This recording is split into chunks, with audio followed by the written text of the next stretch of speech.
Hello everybody, welcome back to the channel, and as you can see, we are coming near the end of the season. Magazine says week 13, or we're early in week 12, and we are edging closer and closer to bowl season. Even though there's no bowl games here for any projections, we'll go through all our rankings first. First off, we have McNary Central at number 1, TCU at number 2, LSU 3, Hawaii 4, Virginia Tech at 5, USC, followed by Ohio State, Miami, Florida State. Boy, Florida State fans in real life wish they were this high in our ranking. Wisconsin, Texas, Nebraska, Tennessee, Notre Dame, Arkansas, Florida, Louisville, Mickey, Oregon State, Texas A&M, Tampa Bay, Oklahoma, West Virginia, Mountain Mama, Michigan, and Minnesota. Which is kind of funny how Minnesota's here considering, look where they are in the polls. 0.096 for the coaches, 0.104 for the media, and the computer poll 0.020. I didn't think it could go that low. But now let's also go to the top 25. As you can see, both rankings are talking about TCU, the number 1 team in the nation. With TCU here quieting the critics, although granted, it was BYU. What critics thought they were going to lose to BYU, So yeah, coaches, you got TCU, followed by McNary Central, LSU, Hawaii, USC, Virginia Tech, Miami, Ohio State, Wisconsin, Florida State, 8, Texas, Tennessee, Nebraska, Notre Dame, Florida, Arkansas, Louisville, Mickey, Texas A&M, Oregon State, Oklahoma, Tampa Bay, West Virginia, Pittsburgh, and Michigan, with Cal and UCLA falling out. Meanwhile, for the media likes McNary Central at number 1, then TCU, and LSU, and Hawaii, and USC, Virginia Tech, Ohio State, Florida State, Texas, Wisconsin, Miami, Tennessee, Nebraska, Notre Dame, Arkansas, Florida, Mickey, Louisville, Oregon State, Texas A&M, Tampa Bay, Oklahoma, West Virginia, Michigan, and Minnesota, with Texas Tech, Cal, and UCLA all dropping out of the top 25 for the media, but I think Texas Tech is not. Texas Tech wasn't even in the top 25, so. And now, I don't know why I exited out of the magazine, because we're going to go to the conference standings for our bottom 10, and we'll go to the Mountain West, starting off with first Wyoming. The Cowboys are still the only winless team and are close to the end of the year. Here, they have the game against BYU to look forward to at least avoid the winless season.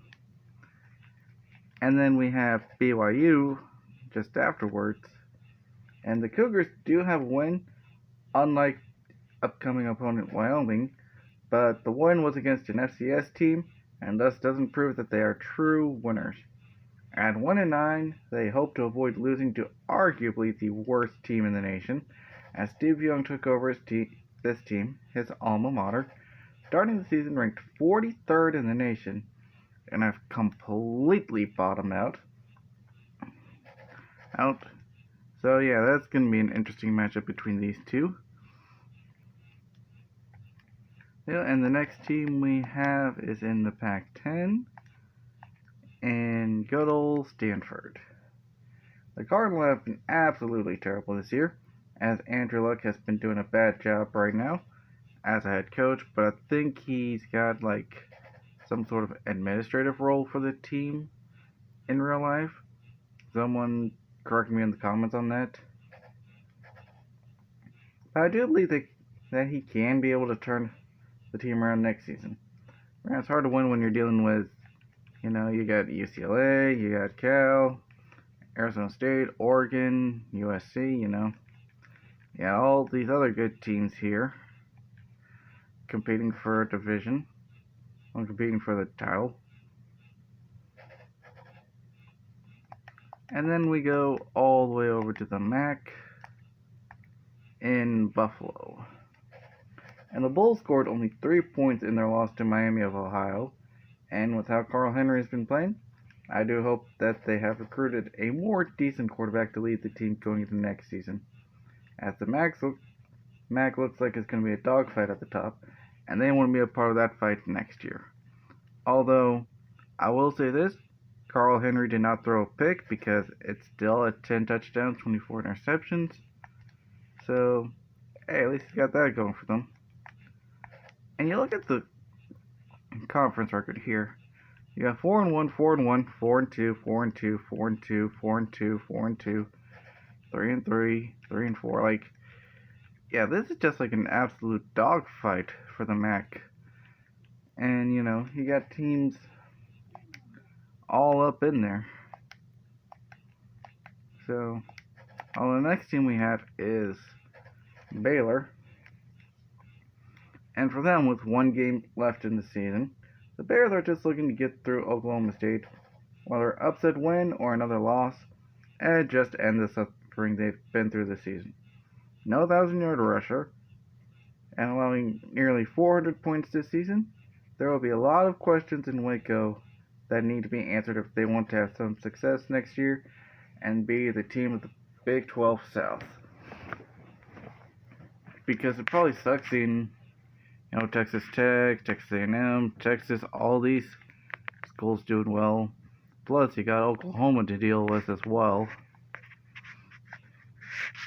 I don't know why I did that. But hey, it helps me get to our next team a little bit easier. And, well, a little bit easier, but I just go right on by in Connecticut. At 0-5 in the Big East and 2-8 overall, the Huskies have just been looking forward to basketball season and just want this season to end. Next season will be interesting to see what they will do recruiting and what Ray Allen will do. Then again, that's what you kind of get for having a basketball player being your football head coach. All granted, Akron's got LeBron James, and as you can see, 5-5 win-loss record, but 4-2 conference. So must be something we don't know. But appropriately, I'm already over here for our next team in Temple, with Paul Heyman having this 2-8 record and 1-5 conference record. Granted, their last game was against Penn State, so I didn't put them as high as they probably could be. And the Owls just seem to stop giving a hoot, especially with the 1-5 conference record. But one positive is they do have the opportunity to have a 1,000-yard rusher, and they can build off of that for next season.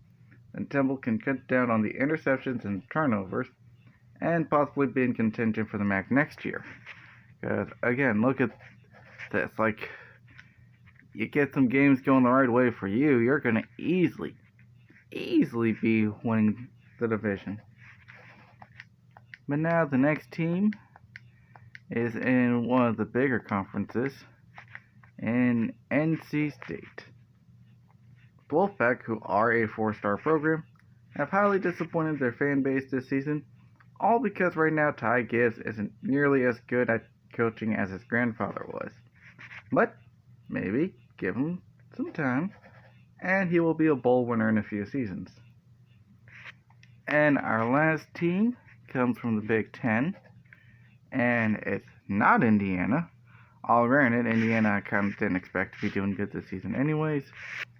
It's the Illinois Fighting Illini, in which the Illini haven't been doing much fighting this season, only winning 3 games, and are 1-6 going into their final game against Northwestern, with that win coming against Indiana back in Week 4. But an upset of upsets this season can possibly build momentum going into next year, with hopes of a bowl game.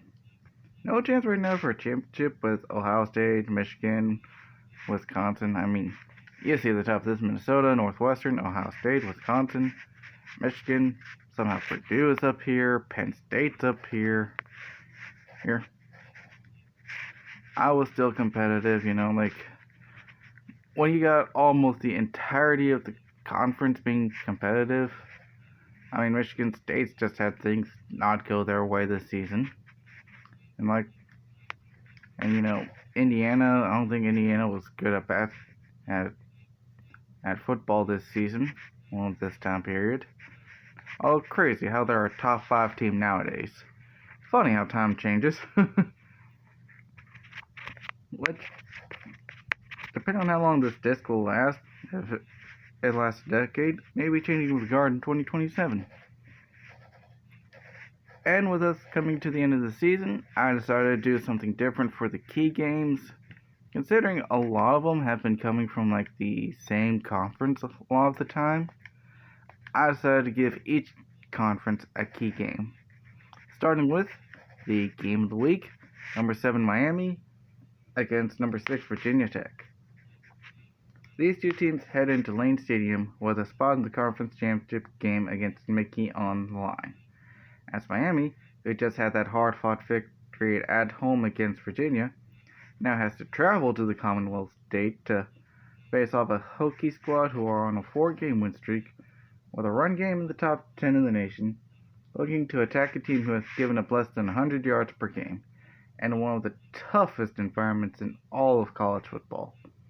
The Hurricanes are in for a good one here, and I suggest putting up a storm warning, as Miami is battle-tested in front of their own fans, will come into Blacksburg and get the win and the spot in Charlotte in a few weeks' time. Now we go into the Big 12 with Oklahoma, the 21st ranked team in the nation, against Texas Tech. The Big 12 South has been full of good teams, all looking to represent the South in Kansas City for the Big 12 championship. Oklahoma absolutely have to lock it in, starting here in Lubbock against a high-powered Red Raiders offense. Tech looks ready to derail any possible hopes for the Sooners, as a loss here would have them worry about tiebreakers for the spot against Nebraska, as Oklahoma does hold head-to-head over Texas, but A&M holds head-to-head over the Sooners, and next week's matchup between the two Texas teams could determine who wins the South. I do think that the Sooners will lock it up, because they are a good team when not facing McNair Central, and will run the ball well enough to hold off the Red Raiders' rifles of arms to claim the South. Now for the Big East, I chose the rivalry game here between Syracuse and Connecticut, and these two teams don't have the best seasons, but this rivalry game still has pride on the line. With Louisville claiming the championship last week, this seems like the best game for the week for the Big East, because the conference has already been secured. But pride is the biggest motivation for a win, and both coaches are going to be looking to get a conference win. In the end, I think that the Orange will get the win over the Huskies, and have UConn continue their long losing streak. I mean, if it wasn't for that, I probably would have chosen Pittsburgh and Rutgers. Just put the rivalry game just a bit higher. And yeah, this would have been a good game to do if Louisville didn't already lock up the conference. But yeah, you got this game right here. Northwestern could be able to win the Big Ten. You got a rivalry game here. You've got battle for a trophy here, but I decided to go with this one right here, the Battle for the Paul Bunyan's Axe. And here, like I said, pick for battles this week in the game, the Battle for the Land Grant Trophy, and the Battle for the Sweet, Sweet Tomahawk. Because of this reason alone, if the Golden Gophers win, they will secure the Big Ten championship because they hold ultimate tiebreaker over Northwestern. If they lose, the Wildcats, whose only other loss was to Purdue, will win the championship. They just have to stop the third best rushing attack in the nation, a top 10 team coming off a statement win against Michigan, and has momentum on their side. I do think the Badgers will continue to use their ground game to their advantage and possibly become Big Ten champions, most likely based off of rank, which will definitely be a fun thing to talk about when we get to that part of the season. Now, Conference USA, I couldn't really try to find anything for them this week because nothing's like helping out the other side of the conference. So I went with the rivalry game with UAB versus Memphis, which I'm recording this after Memphis lost to UAB last week. So, hopefully that. And this rivalry game is the biggest game in my opinion for the conference, mainly because it's being a rivalry game. The Blazers, on paper, as you can look at their stats, I consider them average. I mean, sure, 160 passing yards ain't the best, but when you got 150 rushing yards a game, you can get some balance, I guess. But they've been on a 4-game losing streak after sitting at 500, which is where the Tigers are right now. Neither team does have an opportunity to play in the championship game, as Tampa Bay has rolled the Lightning all the way to a guaranteed spot in the conference championship, but pride is on the line, and also the possibility of the Tigers playing in a bowl game. I believe after winning the Black and Blue Bowl last week in a shutout of Southern Miss, Memphis will carry that momentum of shutting out one rival and hope to repeat the performance and win again. And for the Independents, since, they're independent, they don't really have a conference schedule, I'm going to go here in this matchup between Northern Illinois and Navy. And two teams that are looking for a better position for some postseason play. The Huskies travel to Annapolis to face the Midshipmen and all their option glory.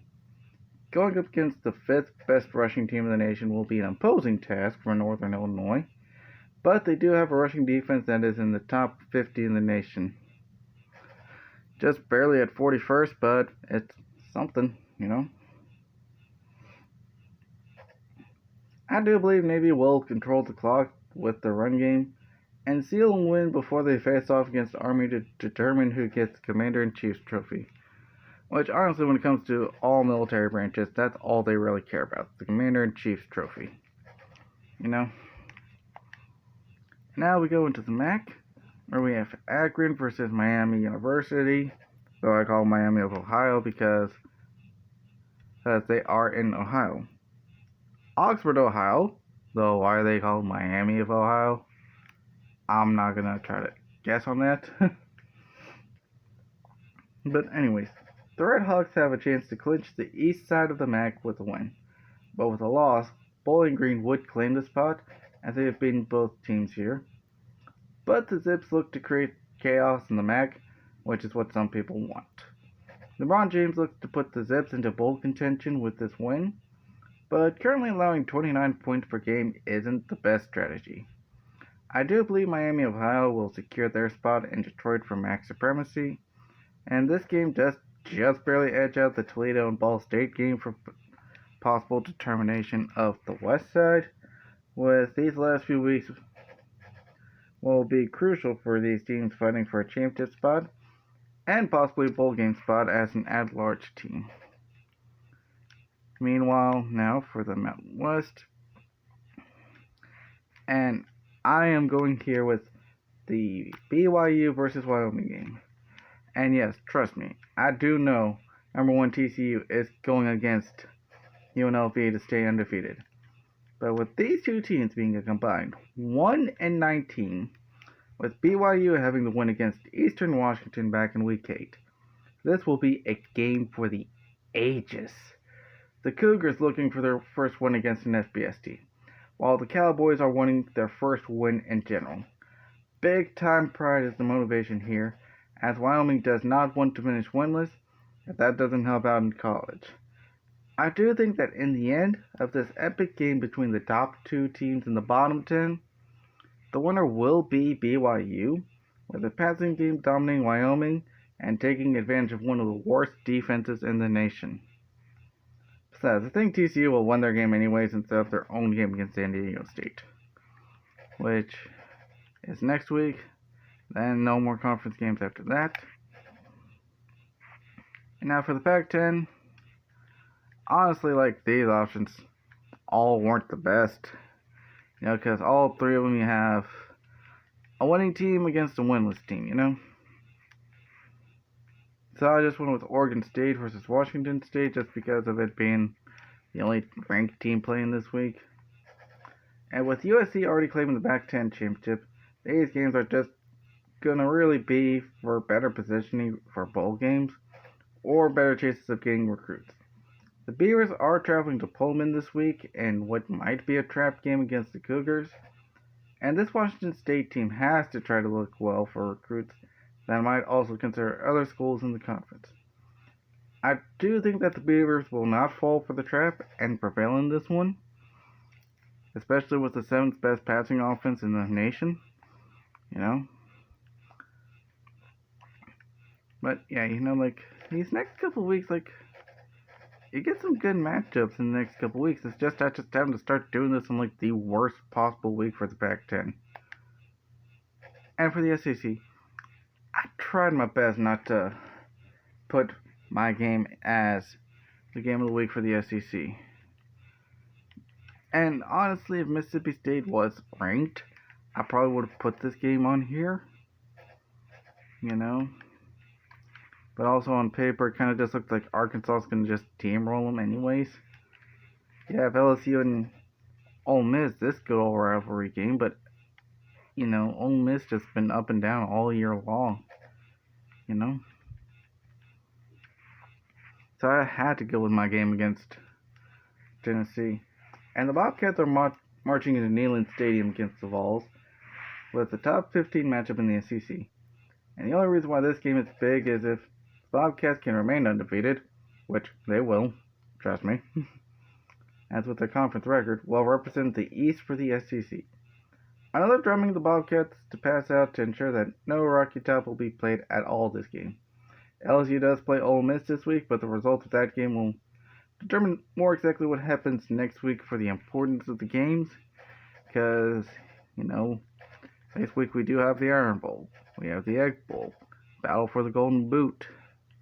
You know, like next week we got some better options for games.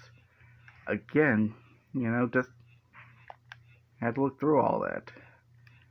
And now for the Sun Belt, we do have sure, you look at the record wise it's a key game, but let me show you how things are going in the Sun Belt for that conference.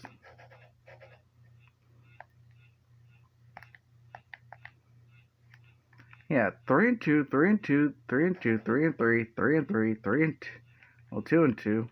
Like, literally, you throw a blanket over this conference, who's going to come out the winner, you know?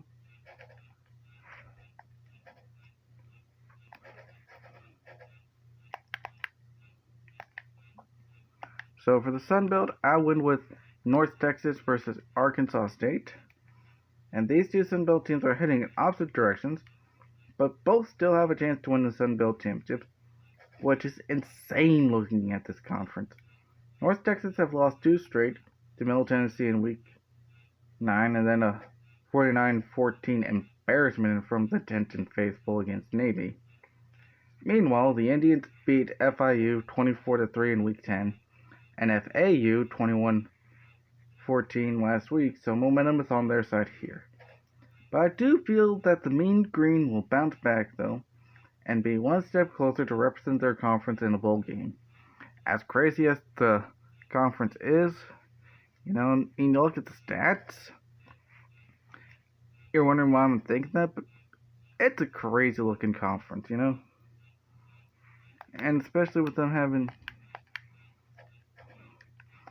a couple more weeks to determine this conference, it's going to be fun covering this conference the next few weeks. And then the last one, I could have gone Hawaii, but honestly, take a look at this on paper. Hawaii's going to win.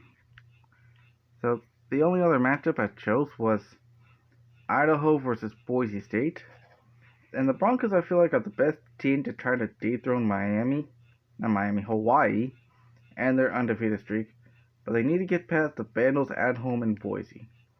It has been a disappointing year for Boise State, being at 500 at this point in the year, while Idaho is doing better than a lot of people expected, having 3 wins, which some people might think is 3 more than what they expected. But I do think in the end, I think the horsepower of the Broncos offense will be too much for the Vandals defense, that Boise State should win comfortably.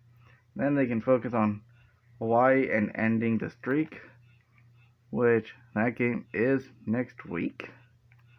And Boise State is literally the only team that's capable, because I don't think FCS was just going to do it. Let's be honest here. So, that is all we got for this week, and I will see you all next time.